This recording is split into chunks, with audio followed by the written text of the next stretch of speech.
সকলকে খুব ধন্যবাদ যারা এখানে সম্মিলিত হয়েছি। আজকে একটা খুব বিশেষ দিন, ৭৮তম স্বাধীনতা দিবস। আমরা তো স্বাধীনতা দিবস উদযাপন করি এবং স্যার যেরকম বললেন এটাকে আমরা ভোগ করছি। আসলে যারা স্যাক্রিফাইস করেছে, স্বাধীনতা সংগ্রামী যারা আছে, হ্যাঁ, তারা যা করার যেটা করার করে গেছে। এবার আমাদের দায়িত্ব যে আমরা এই স্বাধীনতাটাকে, আমাদের স্বাধীনতাটাকে আমরা কিভাবে একটা ভালো কিছুর রূপ দেব।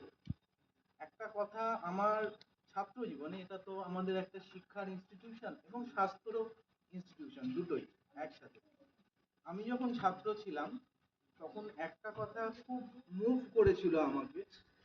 একটা ছোট গল্প, তাতে গল্পতে একটা লোক আর একটা লোককে জিজ্ঞাসা করছে, তুমি তো নিজেকে শিক্ষিত বলে দাবি করো, যে তোমার শিক্ষা রয়েছে, তুমি শিক্ষিত। আচ্ছা, শিক্ষিত বা শিক্ষার মানে কি, তার সঙ্গে কি স্বাধীনতার কোনো সম্পর্ক আছে?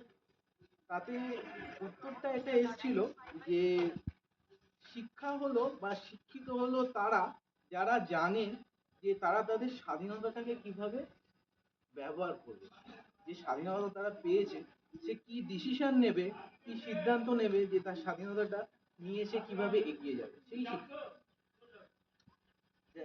এই গল্পটা এই জন্যই বলা যে একটা শিক্ষার ইনস্টিটিউশনে দাঁড়িয়ে আমরা আজকের দিনে এইটা অঙ্গীকারবদ্ধ হওয়া উচিত যে আমরা আমাদের স্বাধীনতাকে, স্বাধীন তো আমরা বটেই, শিক্ষিত আমাদের ডিগ্রি দিয়ে প্রকাশ করার থেকেও আমাদের স্বাধীনতায় আমরা কি সিদ্ধান্ত নেব তাতে প্রকাশ করা উচিত বলে আমি আমার